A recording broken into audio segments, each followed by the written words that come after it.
el inciso C del ejercicio que estábamos haciendo el jueves? Dice un C1-2. Ok. Parece el 2 acá abajo, ¿no? Ah, 0-1 a C02, 0-1 y es una I, Ajá. pero no sé si, creo que sea la identidad, ¿sí? Ah, no, es Es la la inclusión. inclusión. Sí, la inclusión. Y el último era el que había estudiado. Era. Y.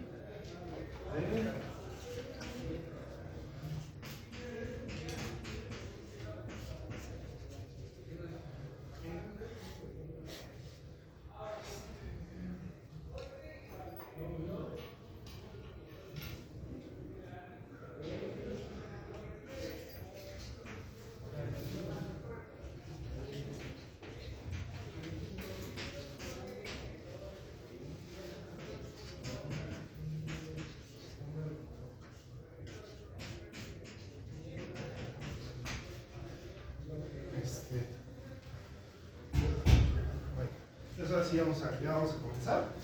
Ahorita voy a retomar estos ejercicios de acá, porque no sé si ya los hayan resuelto o si se quedaron por ahí difusos. Antes de esto, vamos a ver para poderlo aplicar acá, vamos a abordar el concepto de subespacio métrico. ¿Vale? Porque me dijo Elena que todavía que eso se le había saltado y que se había ido directo a continuidad, entonces que iba a checar. ¿No? Pues bueno, queremos ver el concepto de espacio métrico, subespacio métrico.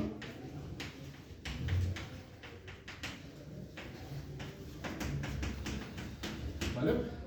Y para abarcar la definición, porque pues, o sea, obviamente les puedo dar la definición, aquí primero quisiera que recapituláramos lo que es lo de subespacio vectorial, ¿vale?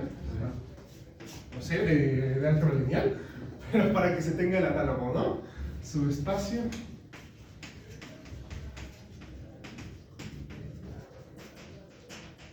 una vez que tenían definido lo que era un espacio vectorial, ¿cómo definían subespacio vectorial?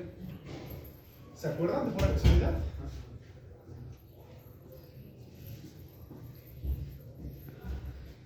Bueno, definiciones, de hecho, puede haber como 3, y al final terminas demostrando que es análogo, ¿no? Pero con que me den alguna de las que tenemos de subespacio vectorial, que se acuerden.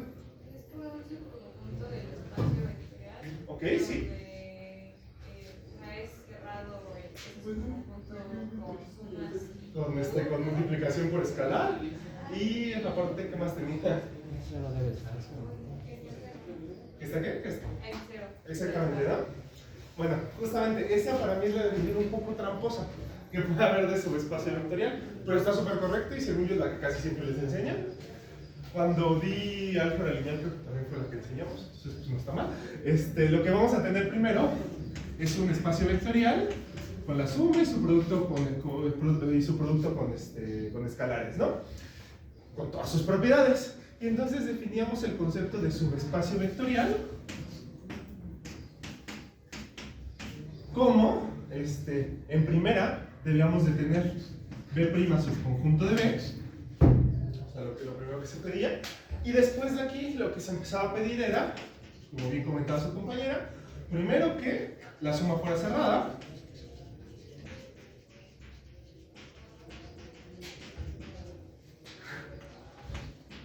dos, que la multiplicación por escalar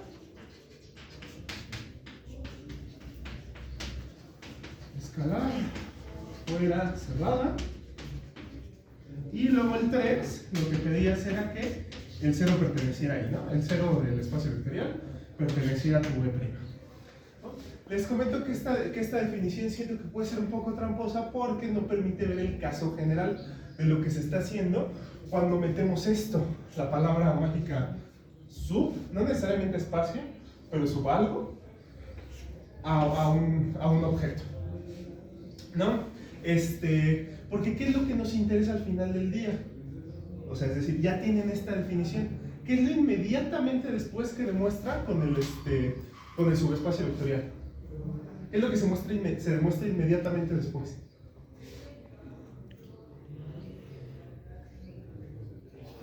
que es un espacio vectorial, ¿no? Que por sí mismo este es un espacio vectorial.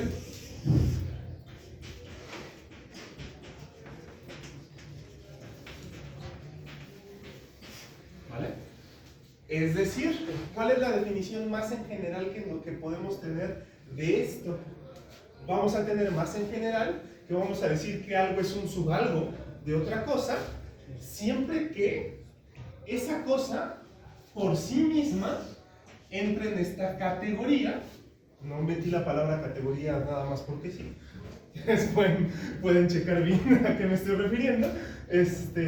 Cuando esta cosa sea por sí misma esta categoría y aparte cumpla el objeto con el que estás trabajando esta propiedad. ¿Vale? Es decir, vamos a traducir ahora esto lo teníamos claramente para álgebra lineal, para subespacios vectoriales. Vamos ahora a traducir esto al apartado de acá. Tenemos subespacio métrico. ¿Cómo definiríamos subespacio métrico entonces? Primero, o sea, la definición que vendría de esto y luego, pues, acomodemos lo que esté formalmente. ¿Cómo debería de ser un subespacio métrico entonces? Primero que sea un espacio métrico. Primero debemos de tener un espacio métrico, claro. ¿Y ahora qué más deberíamos hacerle? Un subconjunto que iba a necesitar. Exactamente, tener x' subconjunto de x. Y que cumpla alguna propiedad. Pues cumple alguna propiedad, en este caso es meterle la métrica inducida por ¿no? Es decir, ahora podemos analizar como espacio métrico con la métrica inducida. ¿Vale? Ahora una pregunta. ¿Qué pasa? Nosotros aquí hay espacios vectoriales. Ajá. Tenemos un espacio vectorial. Ajá. Cualquier subconjunto de un espacio vectorial es el espacio vectorial. No, justamente lo que pasa es que cuando lo defines de esta forma, diciendo un subespacio vectorial es un espacio vectorial que por sí mismo se comporta como el espacio vectorial original, o sea, es decir, este es un espacio vectorial, lo que demuestras es que forzosamente tienen que pasar estas tres.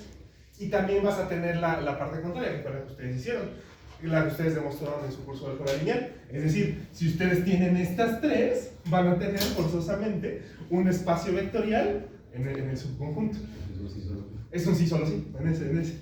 Sí, totalmente, ¿no? Entonces, bueno, justamente aquí ahora, en el caso de espacios métricos, así vamos a entender un subespacio métrico, ¿vale? Ahora, pues esto se los comento porque ya les hice un mega parote, porque cuando se metan a estudiar álgebra moderna, que ya lo están estudiando, van a tener el concepto de subgrupo, subanillo, subcampo, submódulo, si continúan estudiando cosas de álgebra, y también van a, cuando se mete el concepto de isomorfismo,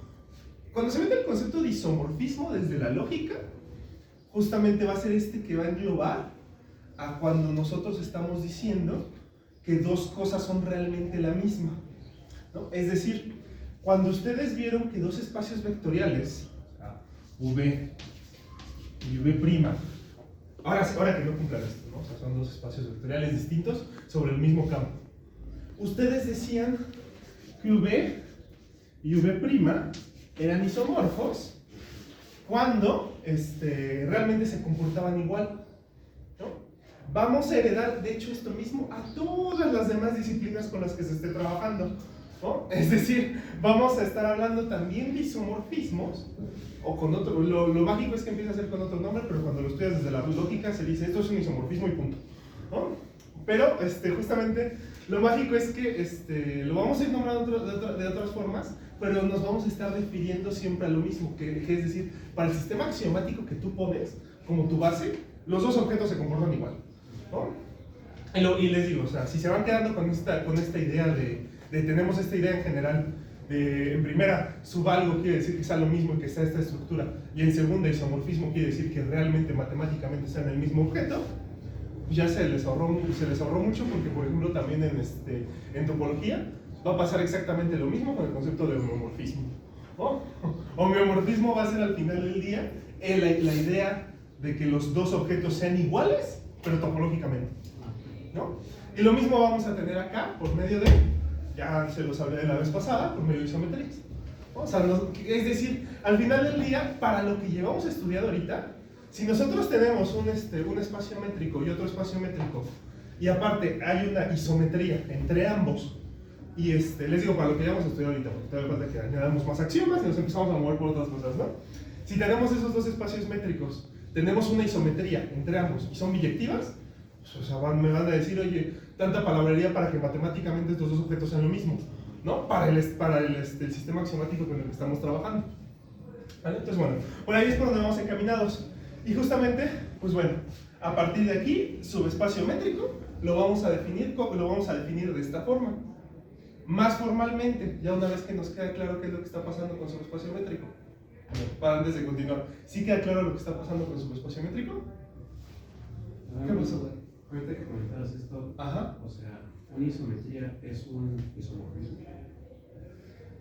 Para el como está, bueno, un poco tramposo, ¿no? Porque, no, sino un poco, la pregunta tiene un poquito de trampa porque pues va a depender de dónde lo esté abarcando. Si lo abarcas desde la lógica, sí, es un isomorfismo, ¿no? Si lo abarcas desde el análisis, pues no tenemos como tal para este momento el concepto de isomorfismo. Lo único que te dicen es, pues tienes una isometría biyectiva y con eso pues prácticamente tienes lo mismo, ¿no? Pero eso, desde la lógica sí. Gracias. Bueno, ¿alguna duda sobre el concepto, bueno, sobre algo de lo que haya dicho o sobre el concepto de subespacio métrico hasta ahorita? Como la métrica inducida te refieres a la misma métrica del espacio métrico. Exactamente, ¿no? Justamente, en la definición formal de esto, bueno, vamos a ponerlo así, en la definición formal de esto, si tenemos un espacio métrico, sea x, d, un espacio métrico, ¿no? Y A' subconjunto de X, ¿no? Es lo que habría que demostrar, pero que les digo que está sencillito y se los dejo ahí como tarea moral. Entonces, A', D es un espacio métrico.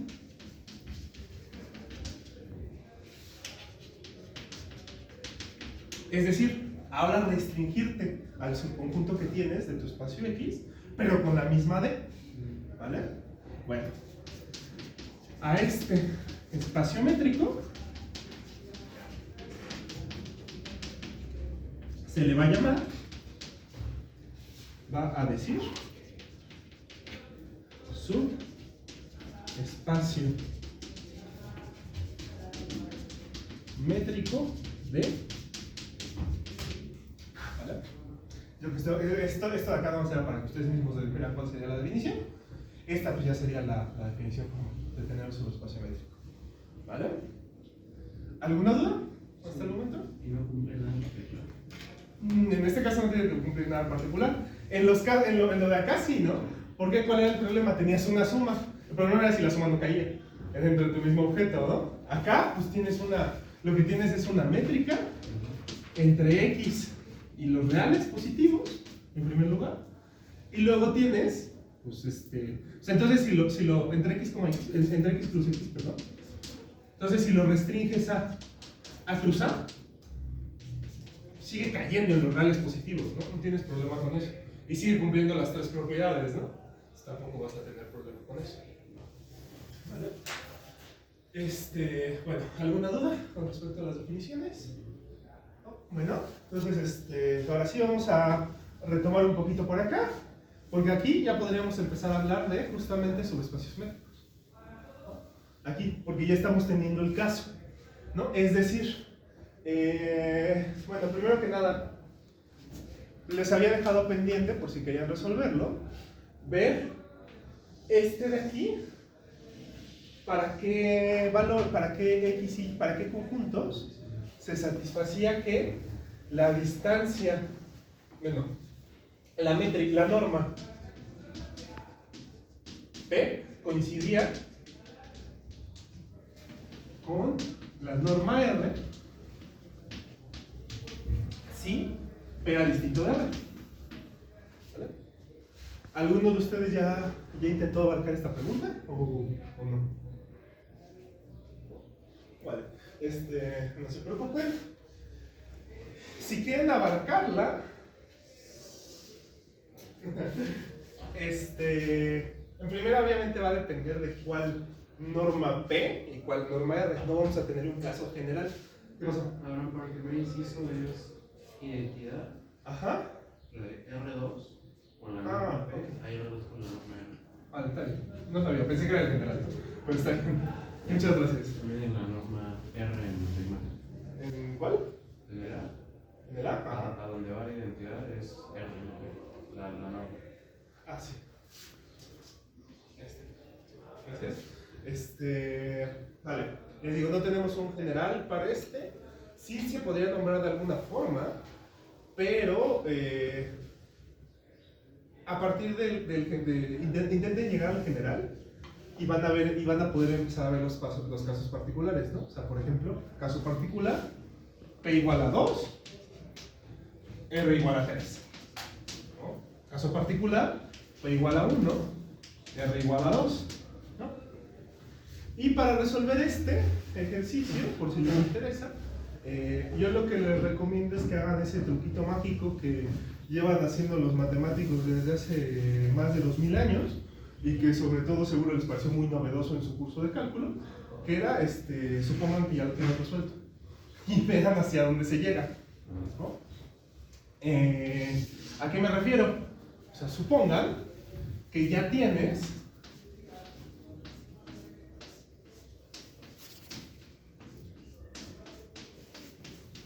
creo que hay alguien afuera. Ah, bueno. Entonces, bueno, lo que les decía, partan de esto, que es lo que quieren demostrar, y vean cómo se va a comportar con unos sí y solo sí. ¿Vale? Lo que les digo, lo que les pareció seguramente muy novedoso en su curso de cálculo 1. ¿Vale? Y a partir de ahí se van a ir moviendo. Y por ejemplo, les voy a dar spoiler. Por ejemplo, para cuando hagan cuando les toque P igual a 1 y R igual a 2, van a estar trabajando con la intersección del círculo unitario y una línea recta. Bueno, ni siquiera es esta, ¿no? Y entonces, pues a partir de ahí nada más les va a quedar este punto y este punto, ¿no? En donde se satisfacen. Bueno, y entonces les digo, intenten checar el general, ¿vale? Y siempre les va a quedar intersección de dos cosas, ¿vale? Pero bueno, entonces ahí se los dejo. La vez pasada alguien me preguntó si me podía mandar correo preguntándome de la resolución de ejercicios. Pues sí, ¿no? O sea, si se atoran con algo de pues ya les doy el hint de cómo yo lo resolví, ¿no? O pues les doy, en caso de que vean que van bien encaminados, pues voy dando hints sobre lo bien encaminados que vayan, ¿vale? Ahora vamos con el 2, con la proposición 2 de aquí. Ahora sí, Elena ya me confirmó que ya lo vieron. Las normas P, las normas P para funciones. Ya me confirmó que las vieron. Vamos a ver qué dicen de esto. Si será que es una isometría o no será que es una isometría. Es que ya no son diferentes. Sí, justamente, ¿no? Se está suponiendo que es quinto de algo.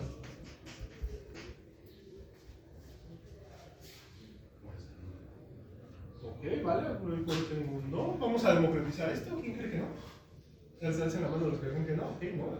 Ya tenemos dos, tres, creo que la mayoría, ¿no? ¿Quién cree que sí? Creo que es mejor la pregunta. Creo que en el intervalo se puede satisfacer. ¿Vale? ¿Está bien? Vamos a checarlo. Bueno, ya les doy la respuesta. La respuesta es no. En este caso tampoco vamos a tener que ser iguales. ¿Vale? Vamos a checarlo. Ok. Entonces, bueno, como yo afirmo que es falsa la B, ¿cómo demuestro una falsedad de un cuantificador universal? Un contraejemplo, ¿no? O sea, es decir, lo que originalmente tendría que demostrar en caso de que sea verdadero es de que para todos X, Y pertenecientes a a C se tiene que la distancia de X a Y, la distancia con la norma P, es igual a la distancia con la norma R. Me quedan X y Y porque la identidad de X y la identidad de Y valen X y Y, respectivamente, ¿no? Entonces, bueno, cuando le aplique una negación a esto, pues voy a tener un existen X, Y pertenecientes a C0 de 0,1, tales que la distancia de X a Y sea distinta, la distancia R de X a Y. ¿Vale? ¿Qué les recomiendo? Pues pueden tomarse los que ustedes quieran, pero yo les recomendaría que ¿por qué no hacemos que la Y valga sea la función 0? ¿Vale? ¿Cuál es la función 0? La que manda todo a 0, ¿no? Es decir, la función 0 es aquella que manda a todo C0, que manda a la función 0 es la función, ya la estaba poniendo mal, es la función de R de 0 a 1 a 0 1, tal que la función 0 evaluada en X nos da 0 para toda X perteneciente al 0. ¿No? Y pues nada más que jugáramos con la función X. ¿Qué me pueden proponer para función X para encontrar, por ejemplo? Cosas bonitas, ¿no? Me voy a poner una función ahí toda horrible que ni le puedo calcular la integral. ¿No?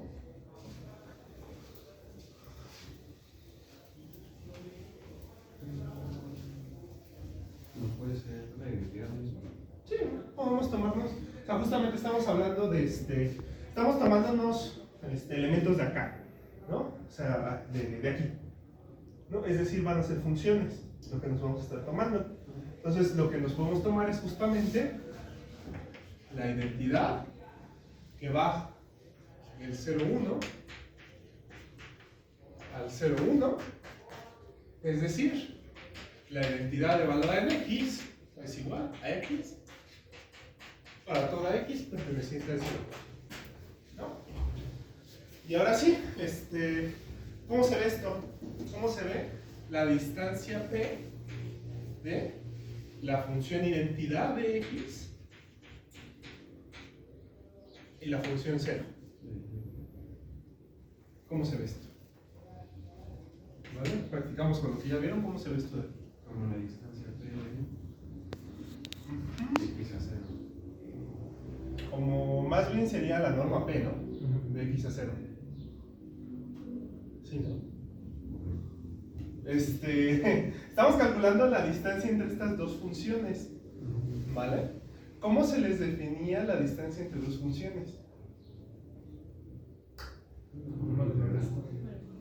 Sí, a ver, bueno, no sé. Híjole, esto la verdad no lo chequé. Hay dos formas, o sea, bueno, yo sí sé, pero no sé con cuál de las dos fueron. Primero lo pueden definir directo, o luego pueden ver que al espacio vectorial de funciones continuas de 0,1 en 0,1 se le puede añadir una norma, y esta distancia es la distancia inducida por esa norma.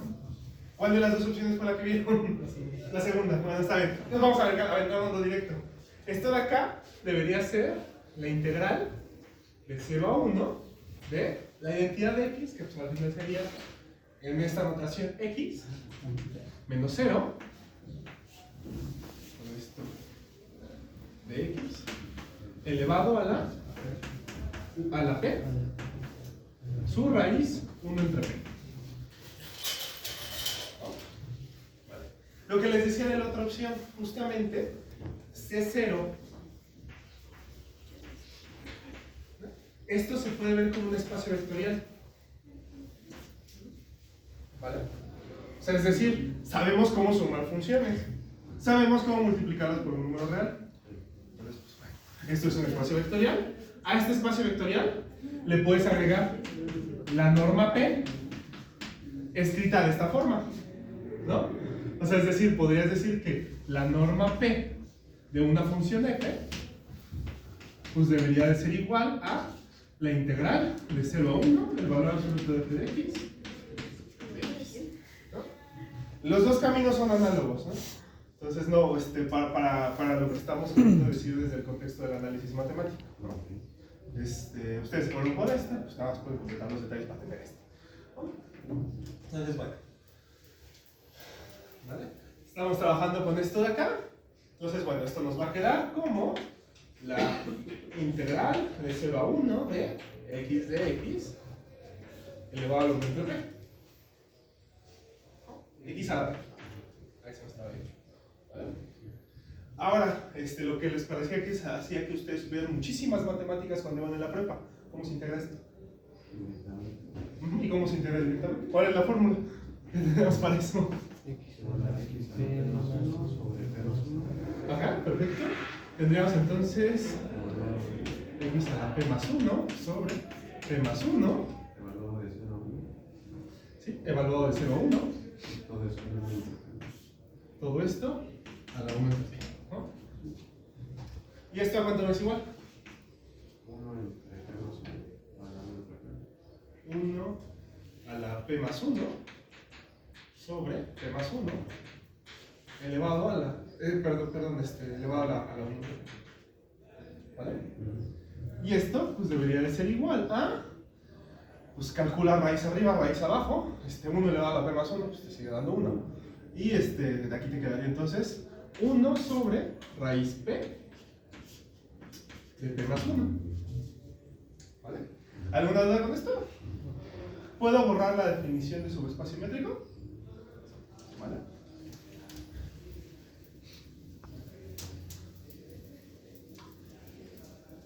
Una pregunta. ¿Qué pasó? Ahorita que comentabas eso de subespacio métrico. Ajá. Métrica inducida sería la misma que el espacio completo. Sí, sí, justamente, ¿no? O sea, nada más que en lugar de estarla calculando en el conjunto grande, la calculas en el subconjunto. Pero es la misma. O sea, es la misma en el sentido de que las evaluaciones te van a dar lo mismo, ¿no? Es decir, si tienes un X y Y pertenecientes a A, pues también vas a tener que X y Y pertenecen a X, ¿no? Entonces, la distancia que calcules de X a Y, pues es esta distancia. ¿Vale? Pero no cumple algo, es decir, lo que preguntaba al principio, no cumple cerradura o algo por el estilo. No lo necesita. ¿Por qué no lo necesita? Porque de hecho las propiedades de métrica que tenemos, acuérdense, cuando queremos ver si algo es un isomorfismo, lo que hacemos es checar cómo se comporta el sistema axiomático en uno y ver cómo lo heredamos al otro. Si te das cuenta, las propiedades que tiene un espacio métrico poco le afectan a los elementos con los que se están trabajando. O sea, es decir, si lo restringes a un subconjunto no hay problema. ¿Vale? Entonces les digo, aquí les había puesto una pequeña proposición. Ahí se las dejo como tal, ¿no? Saber que eso de nuevo es un espacio métrico. ¿Vale? Bueno, esto de acá lo hicimos para calcular la distancia P de la identidad de X a 0. Ahora queremos calcular la distancia R de la identidad de X, de la identidad a 0. Esto de aquí, bueno, siguiendo la otra notación que yo les puse, pues sería la norma P de la función identidad de X menos 0. Esto me refiero a función, ¿no? No me refiero a escala. Bueno, más bien a producto de los reales, a un número de los reales. Y esto de aquí, esto de aquí sería pues entonces igual a la norma R de X. ¿Y esto a cuánto tiene que ser igual? 1 entre raíz décima. Ok, vale, o sea es raíz a la plus R. Y aquí adentro, ¿qué le voy a poner? 1 entre R. Bueno, o sea, ya se está bien. Ya su compañero ya lo está moviendo con esto, ¿no? Como tal, pues sería calcular la integral de 0 a 1 de X a la R de X. Y al final del día es hacer lo mismo. Y al final del día, esto pues, nos va a quedar como 1 sobre raíz R de R más 1. ¿Vale? Y ahora, en el caso general, estos no coinciden, ¿no? Ya si acaso ustedes podrían ver para qué PCRs se va a satisfacer esto. Pero pues eso ya se lo seco. Aquí ya llegamos a que son valores distintos. Entonces, podemos concluir que esta no era isometría. No es isometría. ¿Vale? ¿No? ¿Qué pasa? Tengo una duda.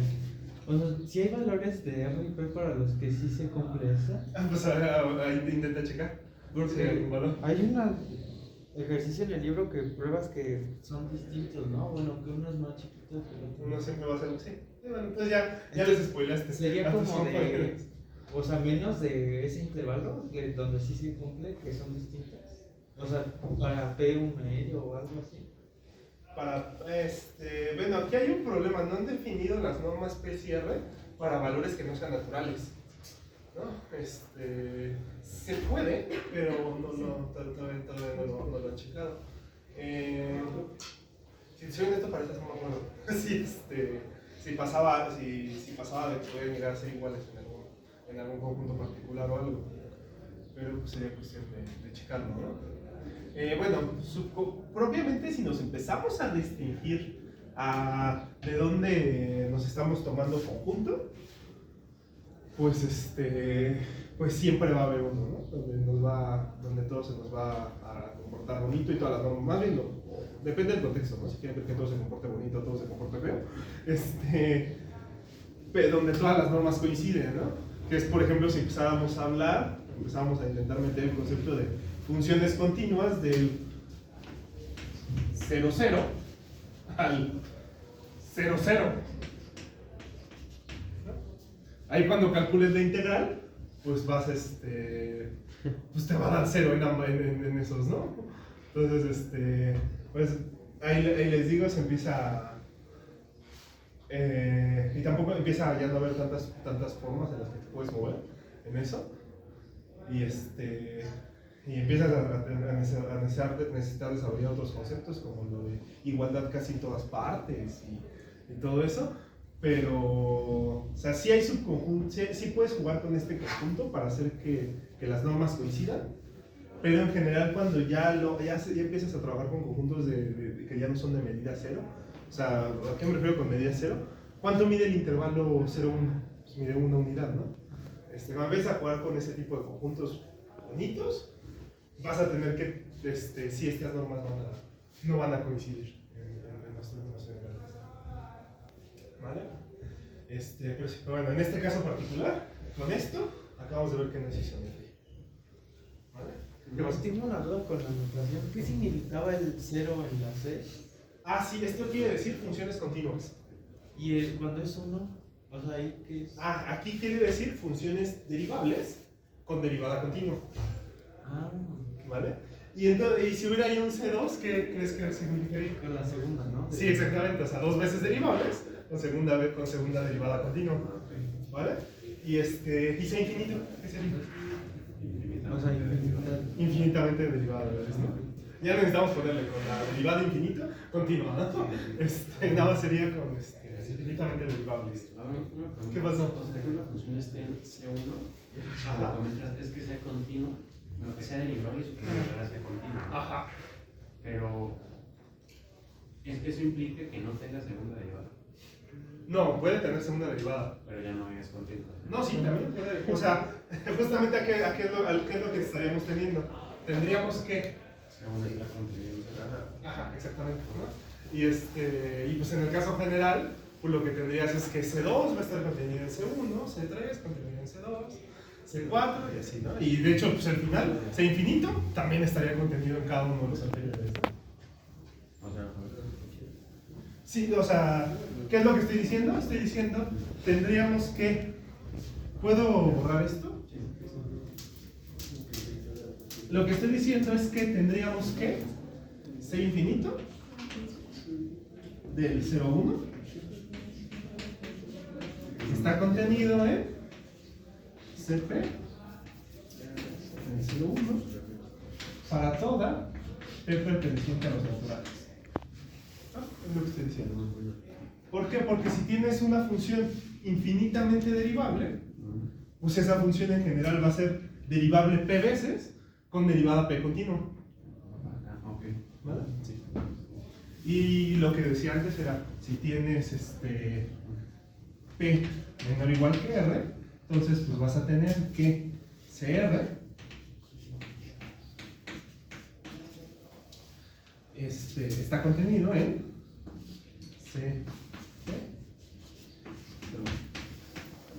Es decir, si tienes una función, si R es mayor o igual que P, y tienes una función que es derivable R veces y su derivada R es continua, pues en general va a ser derivable P veces con derivada P continua. Entonces vamos a tener esta contención.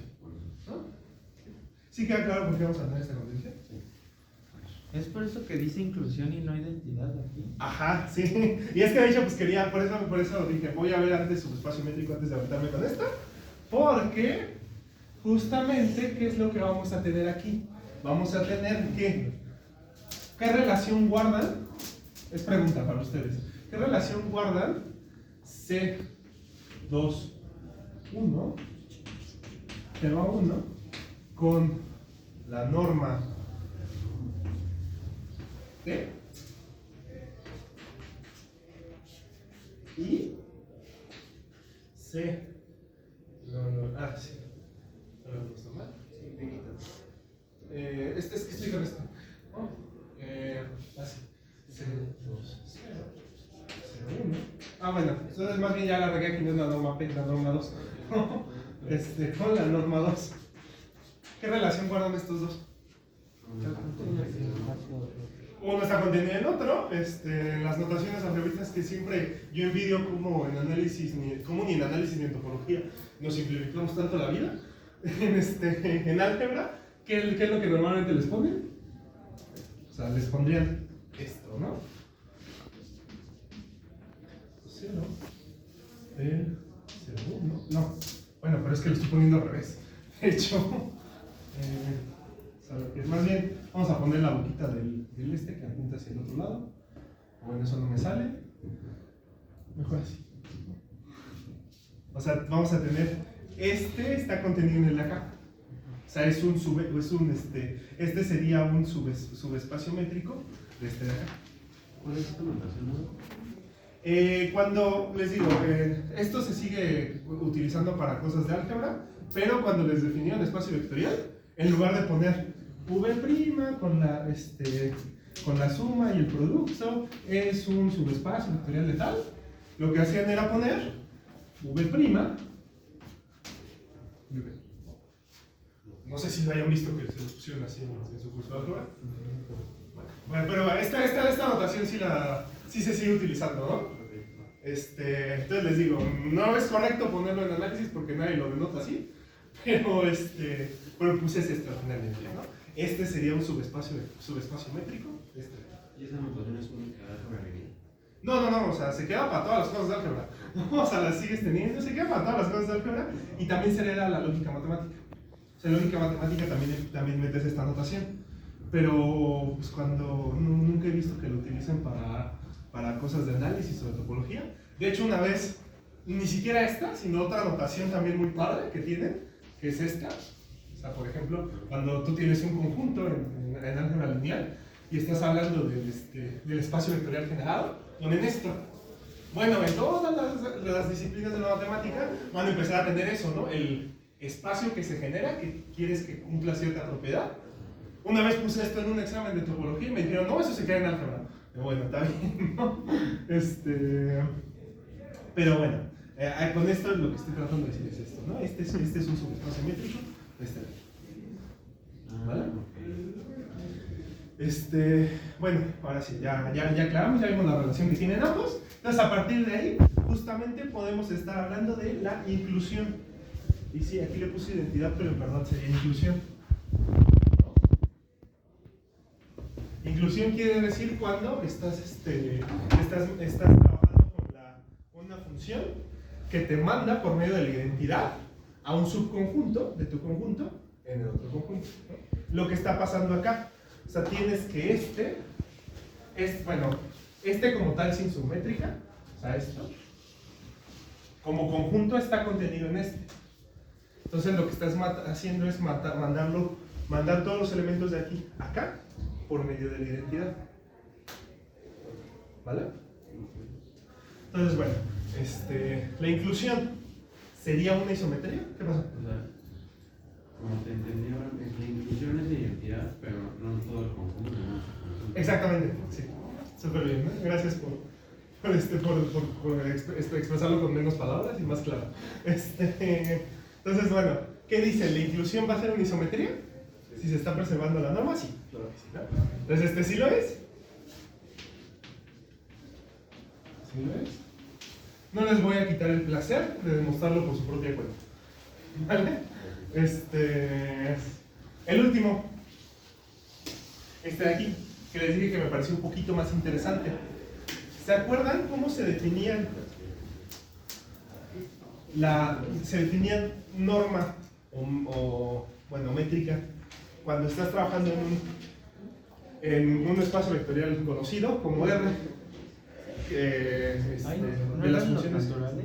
¿Qué pasa? ¿No eran los naturales en el Sí sé que son los naturales, pero dije que me parecía más interesante. Les doy el spoiler, cuando le pones naturales es cierto. Cuando lo trabajas así, ya me gustaría que intentaran checar si es cierto, ¿no? Para esto, primera pregunta, o sea, ¿qué es esto? Ya lo vimos la vez pasada, pero ¿qué es esto?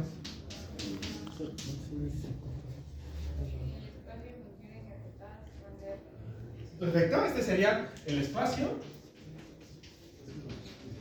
de funciones acotadas de R en R. ¿Y cuál es la métrica que se le pone a este espacio? La norma. No, más generalmente se le pone otra a este.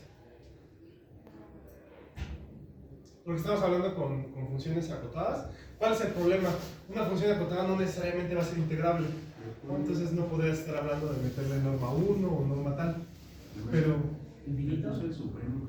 Sí, exactamente, ¿no? Va a ser el supremo o o sería la norma infinito que le estarías metiendo Es decir, va a ser el supremo de los f de x, valor absoluto de f de x, tal que x pertenece a los reales. ¿Vale? Entonces, bueno, ya con eso quiero que quede claro esto. De acá, ¿cuál es el infinito? El conjunto de expresiones. El infinito, conjunto de sucesiones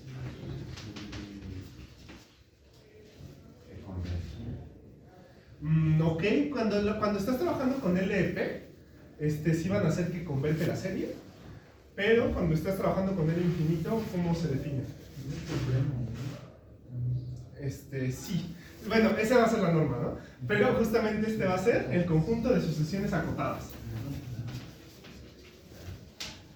¿Vale? Y entonces, justamente, la norma en se va a definir como el supremo de los... O sea, si tú tienes una sucesión xn con n perteneciente a los naturales, esto es para denotar a mi sucesión, lo vas a definir como el valor absoluto, como el supremo de los valores absolutos de xn, tal que n pertenece a los naturales. ¿Vale? ¿Alguna duda entonces con los ingredientes que tenemos aquí? O sea, tenemos esto, tenemos el infinito. Sí, es el supremo que es el. O sea, el supremo, el valor más grande que alcanza las sucesiones. ¿Cuál sería la métrica de ese? O sea, por eso esta es la métrica. O sea, más bien, esta es la norma y sería justamente, la métrica sería la métrica inducida por la norma. ¿Vale? Entonces, bueno, ¿alguna otra duda con este ingrediente y sus respectivas normas? Pues bueno, ahora hay que entender esta notación, ¿no? ¿Qué es lo que estamos haciendo? Estamos tomándonos una función y la sucesión que vamos de la que vamos a hablar van a ser f valor en n, ¿no? Es decir, por ejemplo, si tú tienes a la función aquí, ¿qué función puede ser acotada? Una función constante, ¿no? Si tienes a la función 2, o sea, que todo te lo manda al 2, pues entonces la sucesión va a ser la que el 1 te lo manda al 2, el 2 te lo manda al 2, el 3 te lo manda al 2, y así, ¿no? Esa va a ser nuestra sucesión. ¿Vale? Pero por ejemplo, no hay problema porque vamos punto 3, punto 4, punto 5, porque Ajá. ya como agarrarías el orden de la sucesión. Siempre, o sea, siempre van a ser los naturales, ¿no? Como estás evaluando en todos los reales, van a ser, en particular, si la tienes definida para los naturales. Entonces te vas a tomar nada más los naturales. Pero pues antes ya no mucho chiste ponerle una R ahí, ¿no? ¿Cómo? Sí, ¿no? Porque por ejemplo, si yo evalúo el 1 y el 2, ¿no? Ajá. En orden, pues va a ser X1, X2 o X algo, y ya la sucesión. Ajá. Y ahora si evalúo el 1.5, pues yo ya tengo el 1 y el 2. Pero eso es si intentas ver qué onda con desde ¿no? O sea, este por sí mismo tendría sentido, ¿no? O sea, mira, tú te tomas una función cualquiera y cuando trabajes con el infinito, lo que vas a hacer va a ser nada más tomarte los naturales que estén ahí, o sea, es decir, te toman las evaluaciones en los naturales. Ustedes formalmente definieron sucesión como una función, nada más que en el dominio vas a trabajar los naturales, ¿no? Es decir, aquí va a ser lo mismo. O sea, tú tienes primero una función de los reales en los reales, acotada. Bueno, en lugar de tomarte esta, vas a restringirla a los naturales. ¿Vale? Es lo único que estamos haciendo de un paso a otro. O sea, de estar trabajando con todos los reales, la restringimos, vamos a estar trabajando con los naturales. ¿Sí queda claro qué es lo que está pasando aquí? ¿O genera dudas? ¿Vale? Si no definiéramos esta pi, podríamos tener, Ajá. o sea, la forma en la que está dada pi podría ser otra que no sea por los naturales y se cumple esto. Es decir, si agarramos este paso de funciones de RNR, podemos enviarla a las sucesiones acotadas sin algo que no tenga que ver con naturales. Sí, siempre y cuando tengas que tu función va a estar en el conjunto en el que te lo estés tomando si está acotada, ¿no? Aquí, pues como estamos reales, estamos suponiendo reales contienen a los naturales, pues entonces puedes, si está acotada en los reales, va a estar acotada en los naturales, ¿no? Puedes, de hecho, tener una función que no esté acotada en los reales, pero que sí está acotada en los naturales. Entonces, cuando le intentas ver de esta forma, va a tener sentido hablar de su supremo, pero por sí misma la función pues, no estaría acotada. Estamos suponiendo eso. Entonces, un entren está acotada bajo este contexto. Ajá, un entren estaría acotado bajo este contexto. Sí, justamente. Bueno, pues ahí también depende, ¿no? ¿Tomas el cero en los naturales o no? Porque en la primera te va a dar infinito. Y luego ahorita, pues a mí lo que se me hace bien curioso es que siempre los están regañando en primeros semestres cuando quieren meter al infinito como un número. Y después del primer semestre ya uno empieza a hacer todas sus porquerías ahí con el infinito y sumándolo y multiplicándolo y no sé qué tanto, ¿no?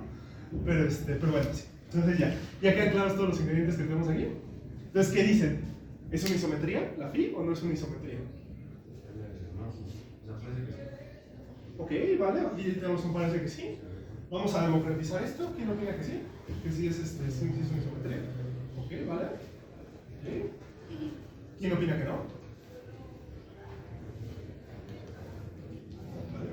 No, está bien.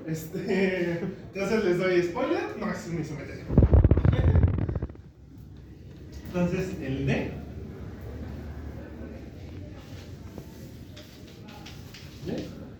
no es una isometría. ¿Vale? ¿Cómo se puede construir el contraejemplo? ¿Yo qué les recomiendo? Les recomiendo que, por ejemplo, trabajemos con la función coseno de 2 y x. ¿Vale? Sí, creo que es esta.